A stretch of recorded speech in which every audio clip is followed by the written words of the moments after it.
श्री बृहद भागवत में श्रवण कर रहे हैं हम लोग। द्वितीय खंड प्रथम भाग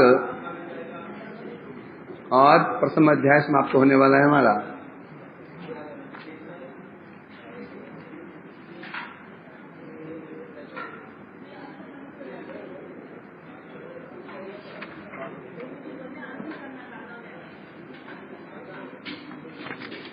कल हम लोग कहाँ पर थे?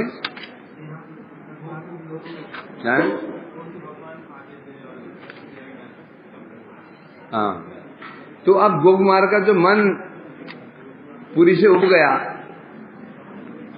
उनको वृंदावन का वृंदावन जाने की उत्कंठा मन में जगी। बोलो मत, खांसी क्या सब जमा हो गए? तुम्हारा क्या कर रहा है तुम्हारा?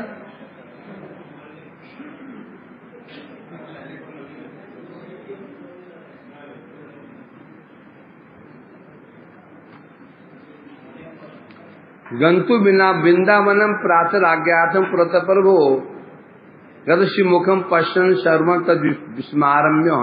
बता रहे हैं यहाँ पर, अब मेरी इच्छा वहां रहने की समाप्त हो गई।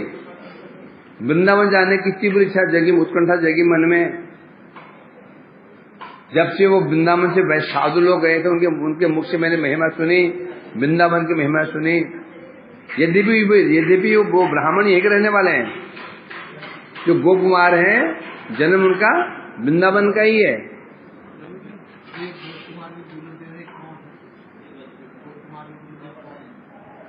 ब्राह्मण है,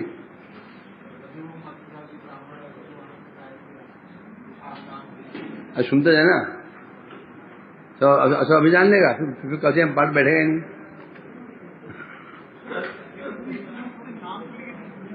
कौन सा?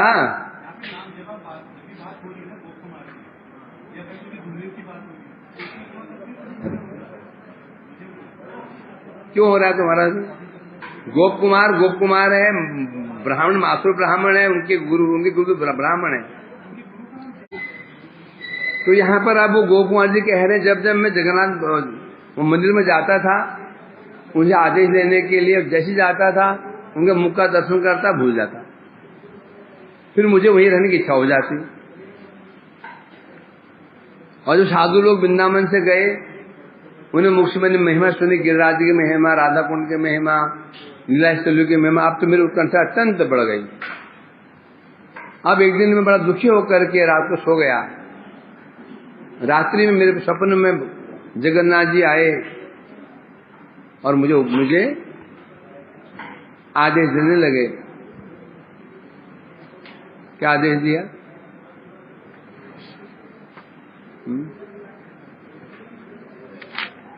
भो गोपनंदन क्षेत्रमिदं मम यथा प्रियम तथा श्री मथुरा अथासो जन्मभूमिर्विशेषतः।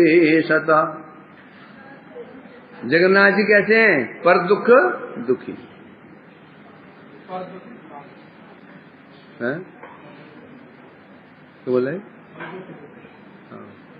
पर दुख कातर, ये बोला ना, क्षमा करो करते हुए। तो जगन्नाथ जी क्योंकि गोकुमार बड़े कष्ट में थे, विचलित थे, व्याकुल थे, तो जगन्नाथ सपने में आए, आदेश दे रहे हैं, भो गोप नंदन क्षेत्र में मम यथा प्रियम तथा श्री मथुरा अथासो जन्मभूमि विशेषतः। है गोपनंदन, हे गोप बालक, गोप कुमार, इदम क्षेत्र यथा मम प्रियम। यह क्षेत्र, ये जो जगन्नाथ क्षेत्र है, ये पूरी क्षेत्र जैसे मुझे प्रिय है, तथा उसी प्रकार से श्री मथुरा अथासो, जो मथुरा है मुझे वो भी वैसे ही प्रिय है। विशेष रूप से जन्म भूमि विशेषता, जैसे मुझे ये नीलाचल प्रिय है, उसी प्रकार से मथुरा भी प्रिय है, विशेष रूप से क्योंकि वहां मेरा जन्म हुआ है, मेरी जन्मभूमि है, इसलिए मुझे ऐसे ही प्रिय है। इसलिए जन्मभूमि है तो स्वाभाविक है, इससे अधिक प्रिय होगी। व्यक्ति कहीं क्यों ना बस जाए, परंतु प्रिय तो उसकी जन्मभूमि ही होती है? ठीक है, मैं कह रहे हैं अब यहां हो सकता है कि वृंदावन जाने के लिए अब वो जगन्नाथपुरी का त्याग करेंगे, ये दोष हो सकता है ना।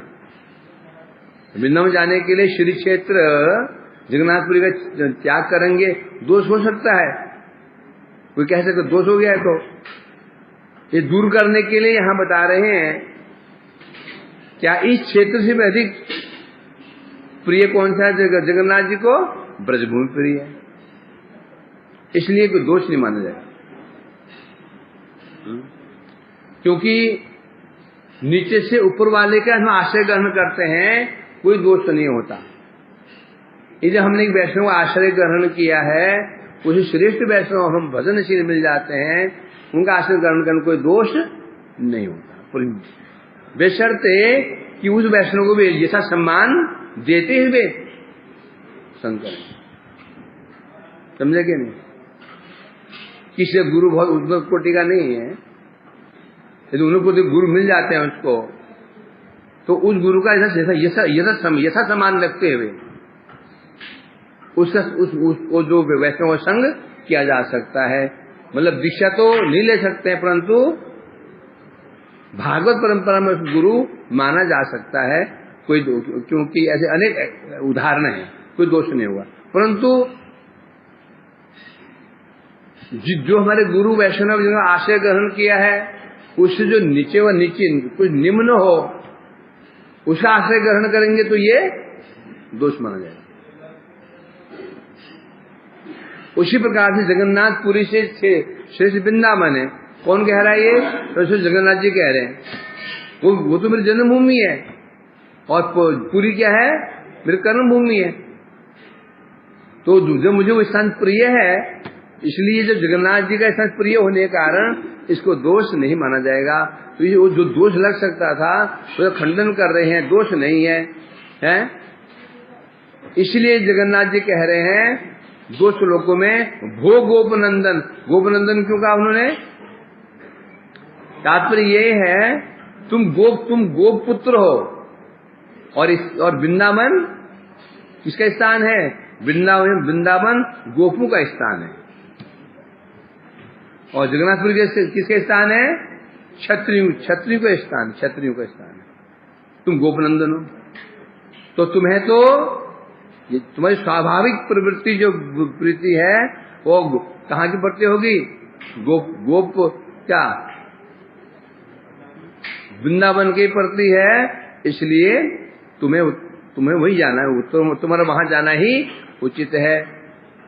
इदम मैंने यह मैंने ये पुरुषोत्तम धाम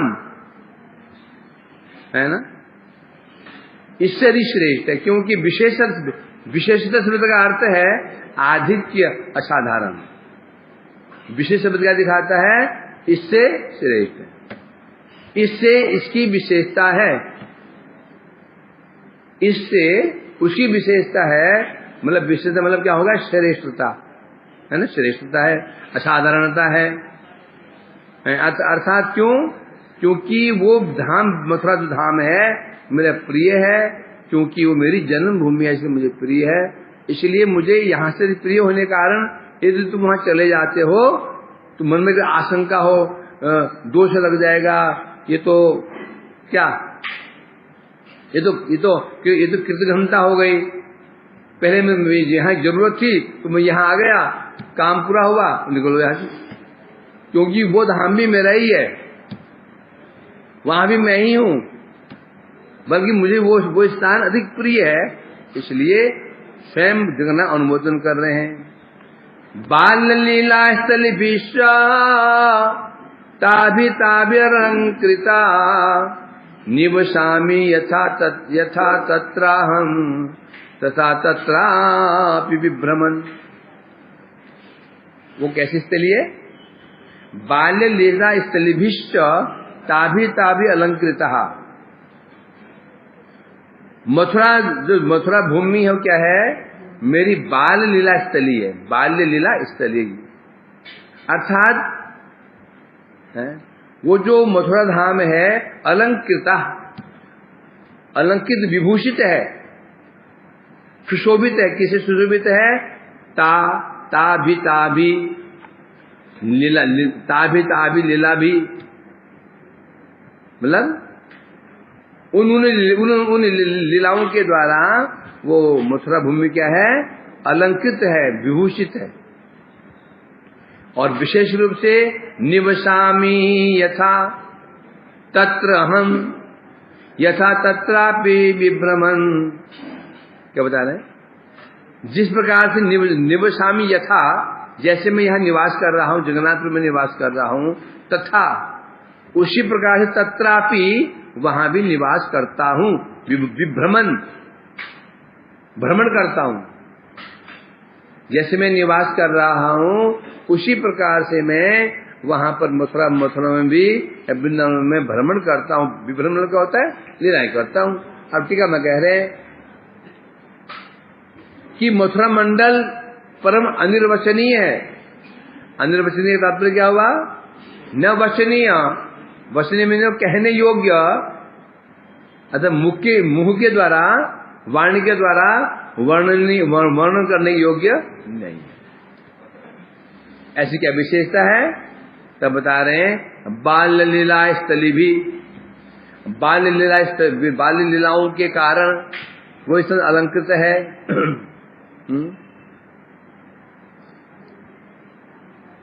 यही कारण बता रहे हैं मुझे प्रिय क्यों है, क्योंकि मेरी वहां ऐसी लीलाएं हुई हैं।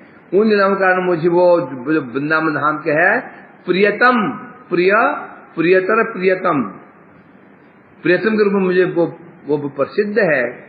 बाल्य लीला कहने का तात्पर्य ये नहीं है कि बाल्य ही लीला, ये तो बोल दिया, क्योंकि वहां जो लीलाएं मथुरा कौन सी लीला हुई है? बाल्यावस्था की लीला हुई है, पौगंड अवस्था की लीलाएं हुई है, किशोर अवस्था की भी लीलाएं हुई है। बाल्य कहने का तात्पर्य ये हुआ कौमार अवस्था की लीला, पौगंड अवस्था की लीला, किशोर आदि की लीला, सब बाल लीला के अंतर्भुक्त हैं। बाल लीला कहने से उनकी पौगंड अवस्था की लीला भी माननी पड़ेगी और किशोर लीला भी माननी पड़ेगी। बाल्य मने 5 वर्ष तक लीला जो कृष्ण ने की, जिन्हें कृष्ण ने कौन सी लीला थी वो? घुटनों के बल चलना, नंग धड़ंग को आंगन में खेलना, ये क्या है? ये बाल्य लीला। पौगंड लीला क्या है? गोचारण आदि लीला करना। बाल्य लीला के अंदर ही माखन चोरी से लीला बाल्य लीला के अंदर ही गिनी जाएगी। पौगंड लीला में क्या है? गोचारण आदि सगाओं के साथ में कुश्ती आदि क्रीड़ाएं आदि करना। फिर किशोर लीला का लक्षण क्या है? रास आदि करना। ये सब 3 लीलाएं हुई।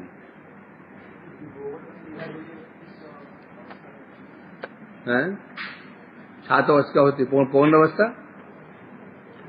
कृष्ण के श्रीअंग में बाल्य अवस्था में ही पौगंड अवस्था आ जाती है और पौगंड अवस्था में ही किशोर अवस्था शुरू हो जाती है। क्योंकि जो लीला कृष्ण ने की थी, कौन सी लगी थी?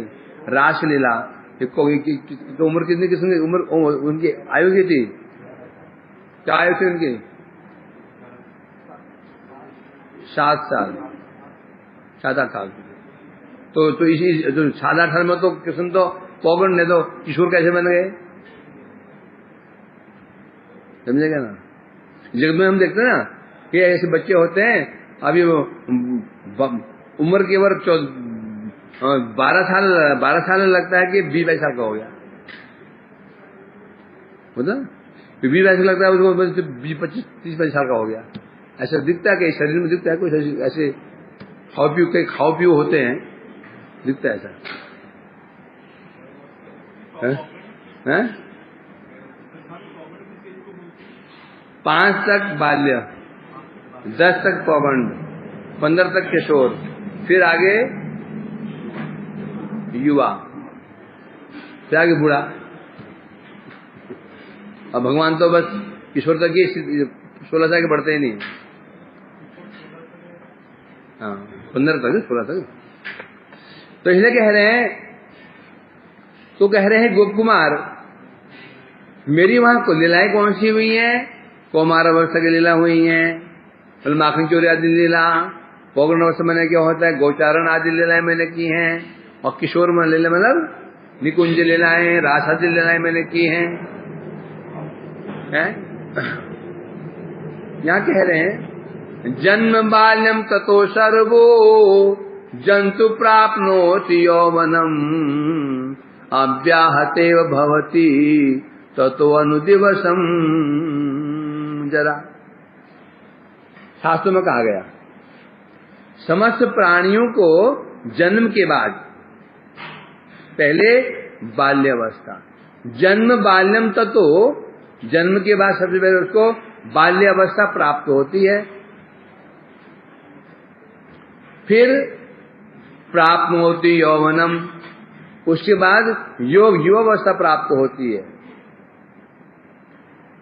तत्पश्चात अव्याहते भवति ततो अनुदिवसम जरा, उसके पश्चात युवावस्था समाप्त होने के पश्चात वार्धक्य अवस्था प्राप्त होती है। अब बोले पौगंड अवस्था क्यों नहीं गिना? वो बाल्य में ले लिया गया है ना, इसलिए बता रहे हैं जगत में जगत देखा जाता है ना, पहले बाल्यावस्था, फिर युवावस्था, फिर वृद्धावस्था। अब ये 3 गिना दे, परंतु तत्व तो कितने हैं? बाल्यावस्था, पौगंडावस्था, किशोरावस्था, फिर युवावस्था, फिर वृद्धावस्था, है ना। तो ये कह रहे हैं यहाँ पर तो इस प्रमाण के अनुसार ही बाल्य, यौवन, बुढ़ापा ये 3 अवस्थाएं प्रसिद्ध हैं जगत में। बाल्यावस्था, युवावस्था और वृद्धावस्था 3 अवस्थाएं प्रसिद्ध हैं। यदि कहो आप तो अब ये कहें, मैं गोपाल ने कहा जगन्नाथ जी आप तो यहाँ विराजमान हैं, आप तो, मैं तो आपको यहाँ देख रहा हूँ, जगन्नाथ ये नीलाचल में देख रहा हूँ, फिर आप कैसे कह रहे हैं मैं वहां भ्रमण करता हूँ? मतलब क्या हो गया? वहां पर भी हूं मैं, आप तो यहाँ पर हैं, मुझे आप वहां भेज रहे हैं, आप यहाँ पर हैं, मैं तो आपके लिए यहाँ आया हूँ, मैं कैसे जा सकता हूँ? बता रहे हैं मैं वहां पर भी हूँ, वहां भ्रमण करता हूँ। सिद्ध हो गया। कोई जगत में क्या होता है, फिर बाल्यावस्था के बाद जब युवा के चले जाते फिर बाल्यावस्था नहीं रहते ना, रहते क्या? एक व्यक्ति एक ही समय बालक भी रहे, युवा भी रहे और किशोर भी रहे, संभव जगत में नहीं। बाल्यावस्था गई तो किशोर अवस्था आ गई, बाल्यावस्था नहीं। तो भगवान में 3 अवस्थाएं नित्य हैं। ये ना हो तो क्या दोष है? यदि नहीं होगा तो लीलाओं की नित्यता समाप्त हो जाएगी और जो उन रसों के भक्त हैं उनके साथ अन्याय हो जाएगा। फॉर एग्जाम्पल बाल्यावस्था, कृष्ण बड़े हो जाएं तो फिर क्या होगा? नंद बाबा, यशोदा मैया, इनकी भक्ति क्या हो गई? स्थगित हो जाएगी। पहले दोष आ गया, लीलाएं अनित्य हो गई उनकी, और दूसरा क्या होगा? जो नंद यशोदा मैया उनका प्रेम क्या हो गया? स्थगित हो जाएगा, जो कि संभव नहीं है। इसलिए बाल्यावस्था भी नित्य है, पौगंडावस्था भी नित्य है, किशोर अवस्था भी नित्य है। इसलिए तीनों के जो भक्तों को उनकी भक्ति भी नित्य आस्वादन होता रहता है। तो कोई यहाँ जड़ जगत की तरह उनको ना ले ले। किसने कहा? जन्म कर्म जो दिव्यम यो एवं तत्वतः, क्या कहा? जन्म कर्म जो दिव्यम। अर्जुन मेरा जन्म मेरा कर्म ये दिव्य है, इसको साधारण कुछ मत समझ लेना। तो इसलिए कह रहे हैं यहाँ पर तो उन्होंने कहा ना, तो आप भी यहाँ रहते, मैं वहां कैसे जाऊं, बता रहे हैं, मैं जैसे यहाँ पर लीलाएं कर रहा हूँ, यहाँ वास कर रहा हूँ, वैसे ही मैं वहां पर भी लीला परायण होकर के निवास करता हूँ, वहां रहता हूँ, निवास लीला करता हूँ। विभ्रमण क्या है? विभ्रमण, विशेष रूप से विभ्रमण, भ्रमण भी लगा, विशेष रूप से अर्थात मैं विहार करता हूँ, लीलाएं करता हूँ। इसके उधर क्या सूचित हुआ? प्रभु के वास का पूर्व वैशिष्ट सूचित हुआ है। जो प्रभु जो ब्रज में जो कृष्ण जो लीलाएं की हैं, उनका वैशिष्ट कहाँ से? जगन्नाथपुरी से वैशिष्ट सिद्ध हुआ। किससे सिद्ध हुआ वैशिष्ट? ब्रजभूमि का। मथुरा है वो, जगन्नाथपुरी है क्या मानोगे उसको? द्वारके मानना पड़ेगा ना।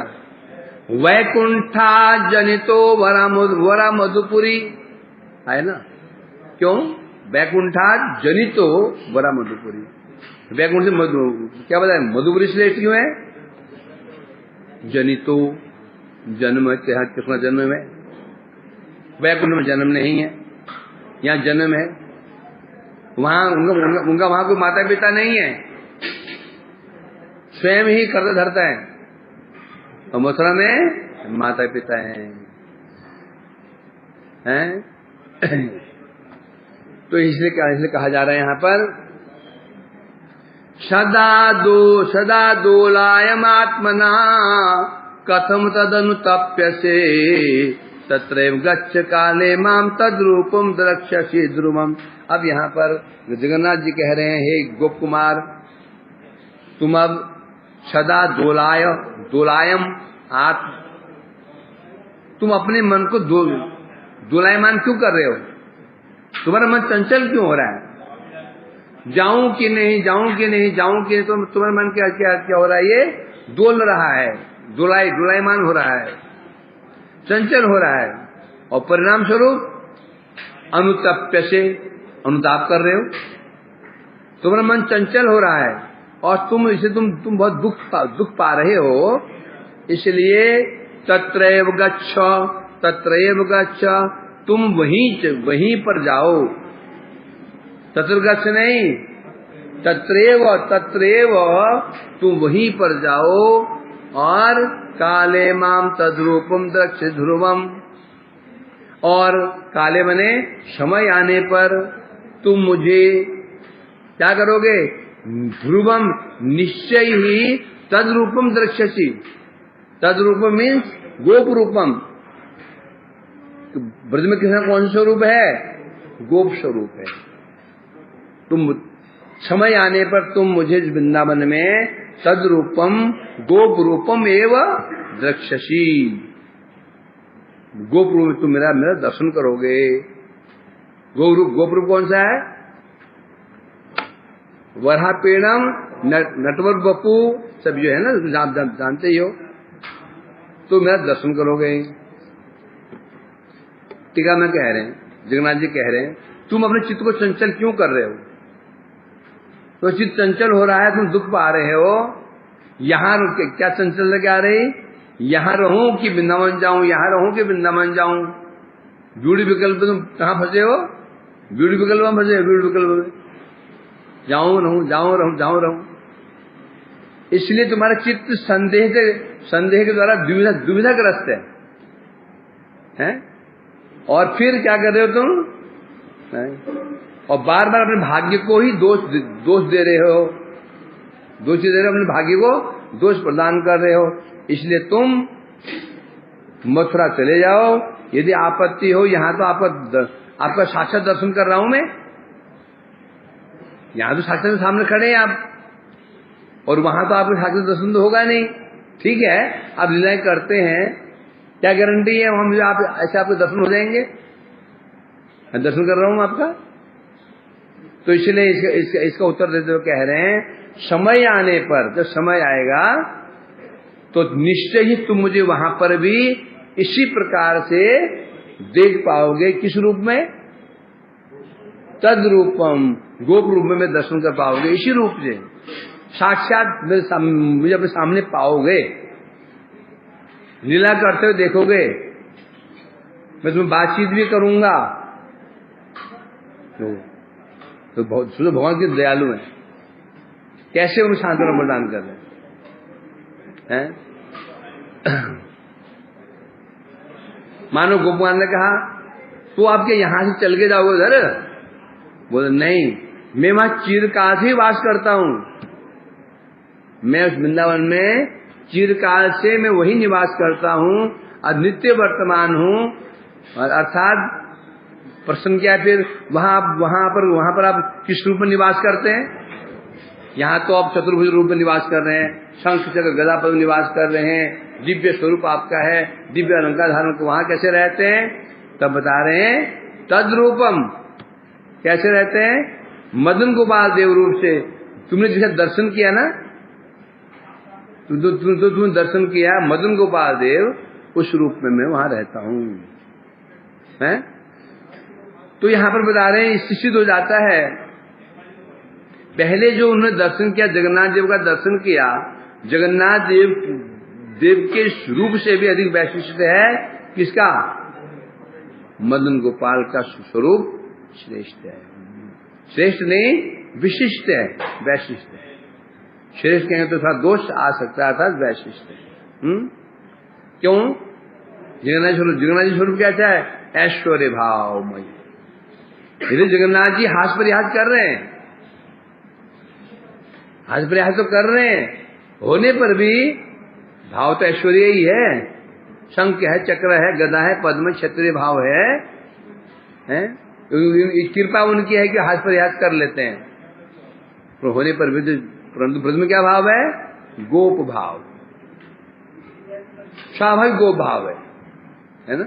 इसलिए कह रहे तो अर्थात गो भाव कहने से माधुर्य भाव, माधुर्य स्वरूप है, और स्वाभाविक है ऐश्वर्य भाव स्वरूप। ऐश्वर्य भाव श्रेष्ठ, माधुर्य भाव श्रेष्ठ है।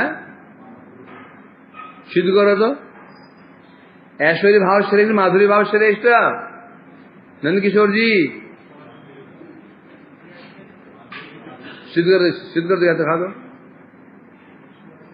सिद्ध करो कि माधुर्य भाव श्रेष्ठ होता है।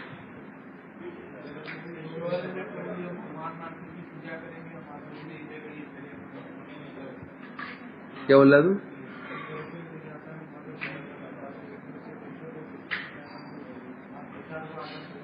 हाँ?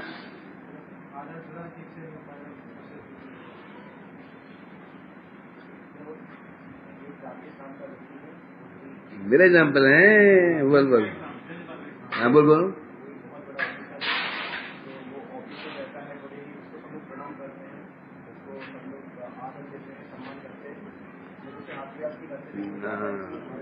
मेरा एग्जाम्पल ले रहा है, ठीक, अच्छी बात है। सीधा तात्पर्य है, कोई प्रधानमंत्री क्यों ना हो, राष्ट्रपति क्यों ना हो, बड़ा ऑफिसर ही क्यों नहीं हो, ऑफिस में रहते हुए कितना सम्मान उसका होता है।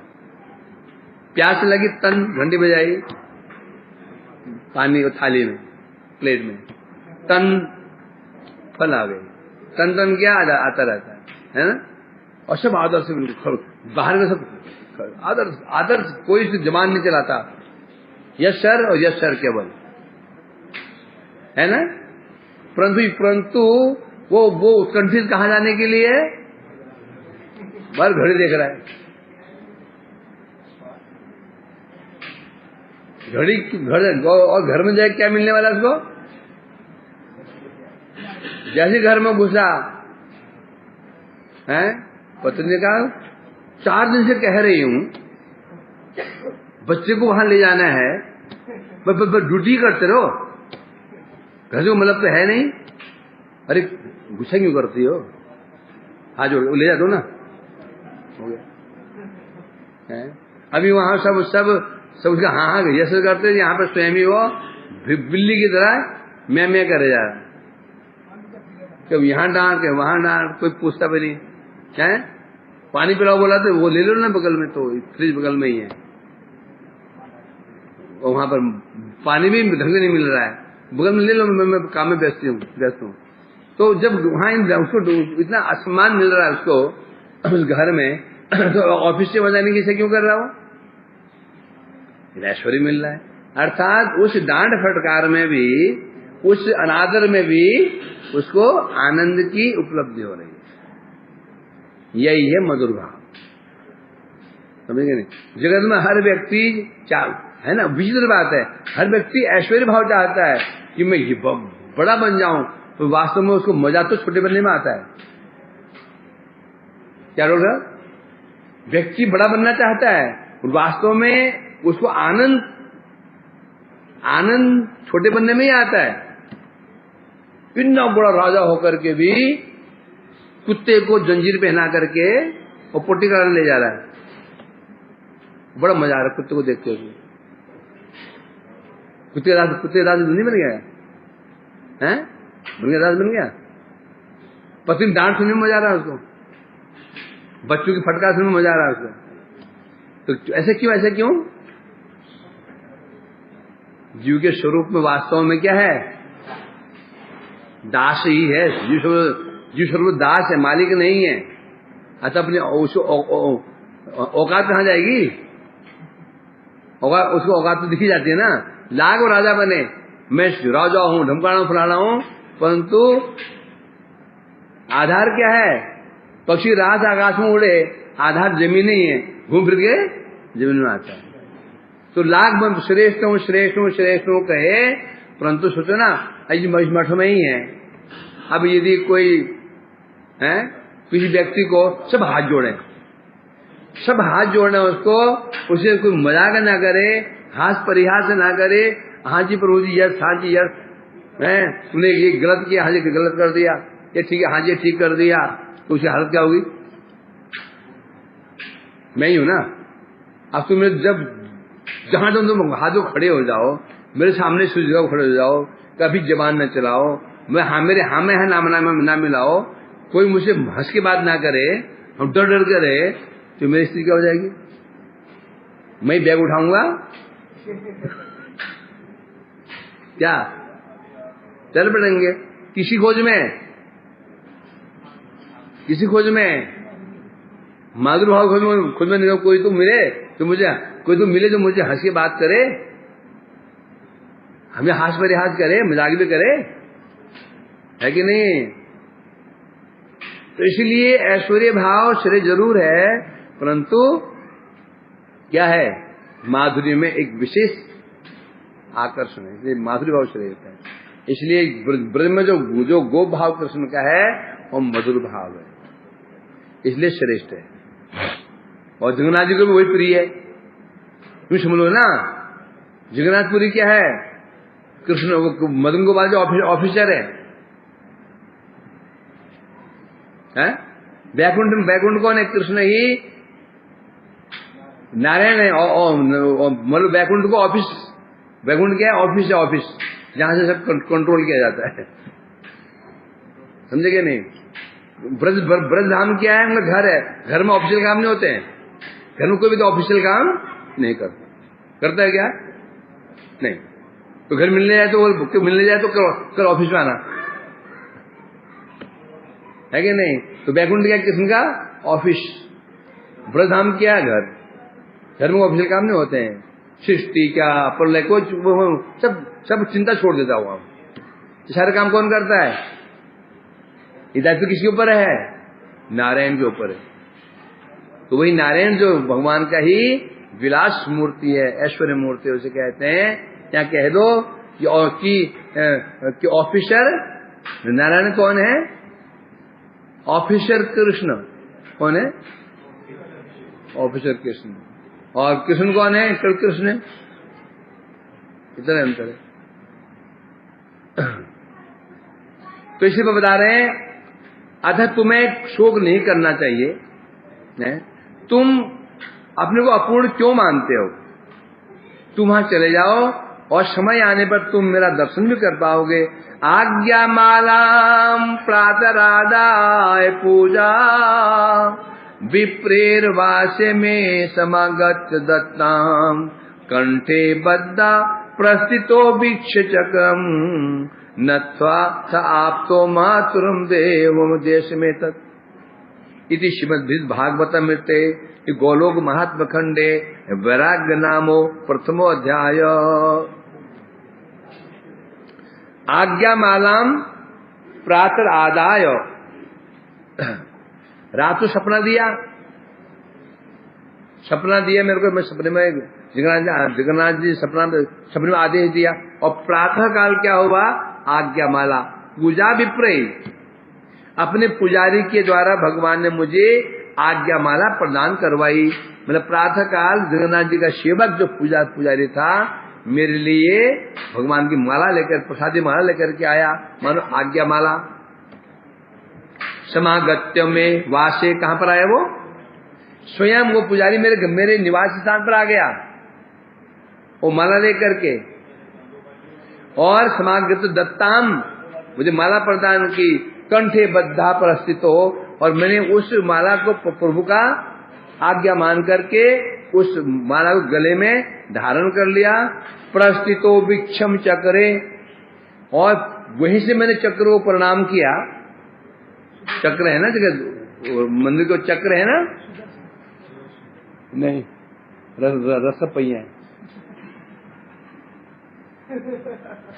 सुन चक्र है वो, सुन चक्र है। कौन चक्कर? हाथ वाला नहीं, वो मंदिर के ऊपर चक्कर था वो। अब तो गए नहीं, कहीं जाऊं, कहीं ऐसा ना हो फिर से मेरा मन कहीं बदल न जाए, तो गए नहीं। वहीं से जो ऊपर चूड़ा में चक्कर था उसका दर्शन किया। नत्वा वीक्ष नत्वा, उसे दर्शन करके वहीं प्रणाम किया। आप तो माथुम देश में तद, अथा उसके पश्चात मैंने मथुरा देश को प्राप्त कर लिया, मैं मथुरा में पहुंच गया।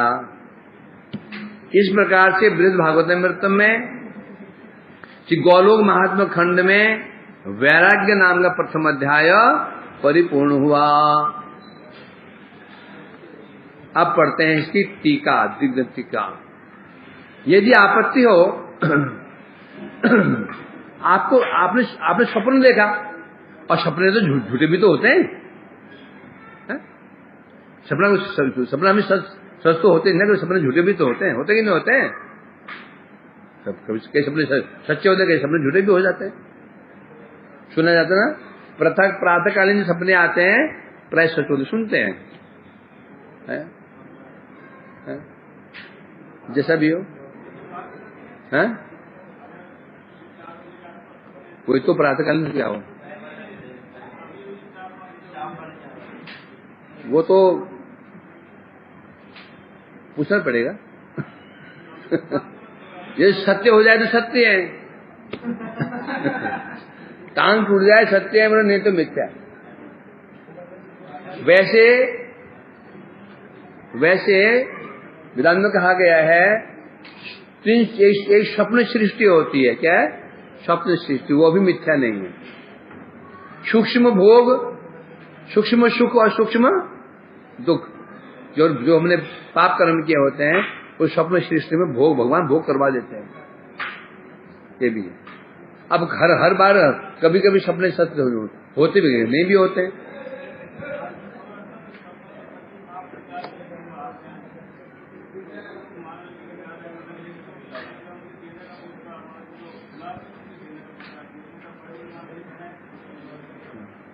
ये भी होता है सर, कई ऐसे होता है। देखो सपने के होता है ना कि मैं कहीं पाठ कर रहा हूँ और हमें श्लोक भी याद रहता है, मैं श्लोक बोल रहा था, आधा भूल जाते हैं बाद, ये श्लोक, हाँ याद, ये श्लोक क्या श्लोक ऐसे याद रहेगी। तो सत्य भी होता है, कभी सत्य भी होता है, कभी झूठा भी, सब भगवान जाने। खैर जो भी हो, तो प्रश्न किया, अरे आपने तो स्वप्न देखा था, स्वप्न मिथ्या भी तो हो सकता है। तो मतलब स्वप्न मिथ्या तो हो सकता था, परंतु प्रातः काल जो मैंने सपने में देखा, प्रातः काल क्या हुआ, स्वयं है, मैंने उनका सपने मिथ्या भी हो सकता। तो आपने सपना देख करके और तुमने जगन्नाथपुर छोड़ करके यहाँ आ गए, सपना देख करके हो गया। ये कैसे हो गया? सपना देखते हैं, हम सोचते हैं, विचारते हैं, तो आपने सपना देखा, सुधा विचारा नहीं, सीधे यहाँ पहुंच गए, वृंदावन मथुरा पहुंच गए, उधर नहीं पहुंचा मैं। तो क्यों? क्योंकि मथुरा जाने के लिए मुझे आगे प्राप्त हुई थी। कैसे प्राप्त हुई थी? आज्ञा रूप माला कंठ में धारण करके, अर्थात प्रार्थना का जगन्नाथ जी का जो पूजा करने वाला पुजारी, वो स्वयं मेरे पास आया था। जगन्नाथ जी उसको आदेश दिया था कि माला जाकर गोप कुमार को दे आओ। वो जो मुझे आगे माला प्राप्त हुई थी, उस माला को मैंने अपने गले में धारण कर लिया, और धारण करके मैं उनको आदेश मानकर, उसको उनके आदेश मानते हुए, और वहीं से मैंने उनको, मंदिर में गया ही नहीं, फिर मैं कहीं गया, फिर क्या अब फिर गया मुंह देखूंगा, फिर कहीं जाने का विचार न बदल जाए, तो फिर कहीं, इसलिए गया ही नहीं। दूर से ही प्रणाम। जो जगन्नाथ भी चतुर है, उन्होंने माला, जो माला दी कहाँ पहुंचवाई, वो घर में क्यों पहुंचवाई? क्योंकि वो भी जानते हैं ये मेरे पास आ गया ना, ये फिर जा नहीं पाएगा, क्योंकि आकर्षण, मेरे पास आकर्षण है, जा नहीं पाएगा। इसलिए बस तू माला हुई दे क्या, यहां ना आए दोबारा। इस प्रकार से मैंने माला गले में धारण की, और जो चूड़ा के ऊपर जो चक्र था उसको प्रणाम किया, और वो अपने निवास उनके, फिर अपने घर में गया ही नहीं, मंदिर में नहीं गया, और वापस वहां से सीधे वृंदावन के पथ पर चलता हुआ वृंदावन में आप पहुंचे। इस प्रकार से ये कौन सा अध्याय? प्रथम अध्याय परिपूर्ण हुआ। इसका शीर्षक था वैराग्यम। अब शुरू होता है ज्ञानम। तथा द्वितीय अध्याय। श्री गोप कुमार उवाच मातुरोत्तम विश्रांतो स्नात्वा वृंदावनम गत अत्र गोवर्धनादौ च यथा कामं परिभ्रमन् पिबंस गौरसं पूर्व बांधवैते अलक्षितः भजन स्वजप्यम अनयम दिनानि कचिचित् सुखम। अब गोकुमार जी कह रहे हैं, किसे कह रहे हैं? हे मातृ ब्राह्मण, मातृोत्तम अर्थात क्या? हे मातृ ब्राह्मण, तत्पश्चात मैं कहाँ पहुंचा? मथुरा पहुंचा। मातृोत्तम विश्रांतो, मथुरा में सर्वश्रेष्ठ विश्रांत कौन सा है? विश्राम घाट। जो भी मथुरा पहुंचा है ना, गोस्वामी लोगों में भी, महाप्रभु पहले कहाँ पहुंचे? विश्रांति, विश्राम घाट। हमारे और गोस्वामी लोग, दास गोस्वामी कहाँ पहुंचे? पहले जो भी आए पहले विश्राम घाट ही पहुंचे। पहले वही पड़ता है ना, वही। तो यहाँ बता रहे हैं विश्राम घाट पहुंचा, स्नान किया, तत्पश्चात अत्र गोवर्धन आदो ऐसा कामम परिभ्रमण, उसके पश्चात में इस वृंदावन में उपस्थित हुआ, और फिर यहाँ आकर के गोवर्धन आदो, गोवर्धन आदि कहने से गोवर्धन आदि जितने लीला स्थलियां थी उन स्थानों में भ्रमण करने लगा। कैसे? यथा कामम, इच्छा अनुसार भ्रमण करने लगा।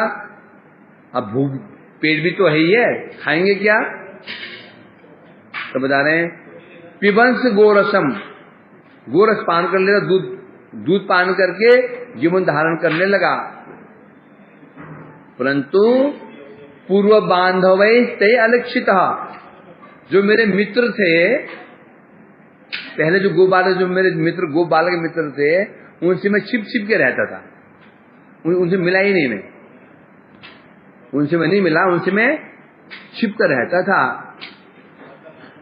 और छिप कर रहे अलक्षित, कैसे रहता है? अलक्षित मतलब न लक्षित थी, अलक्षित।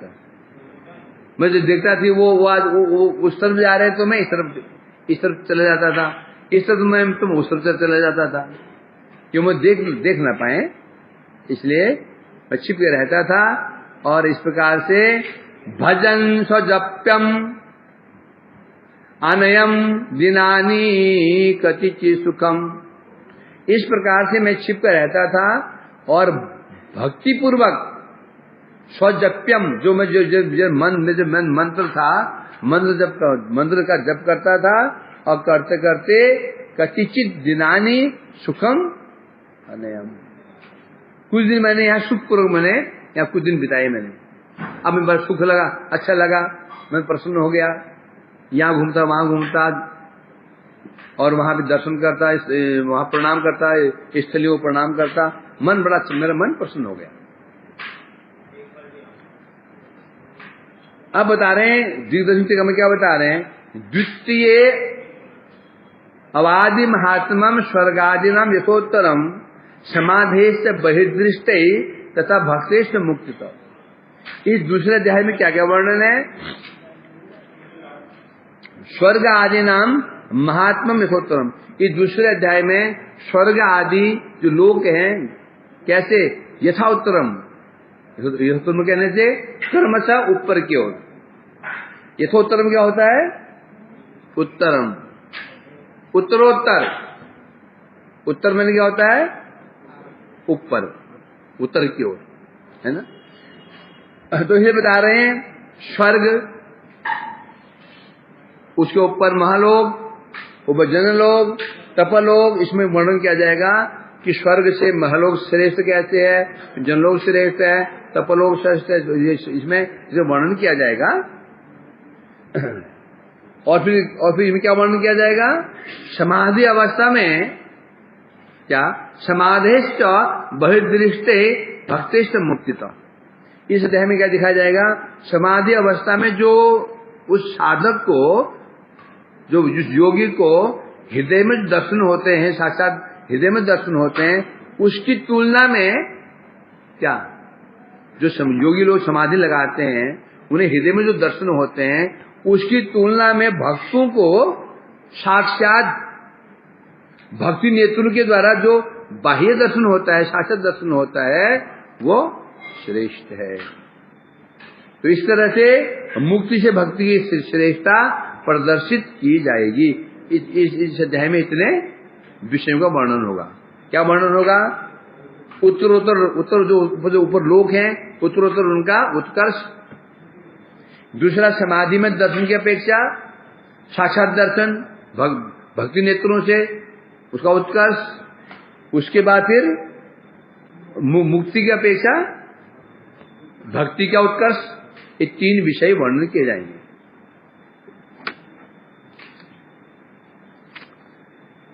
अब आतक टीका में गोप कुमार जी कह रहे हैं मातृोत्तम द्विजा, मातृ कहने से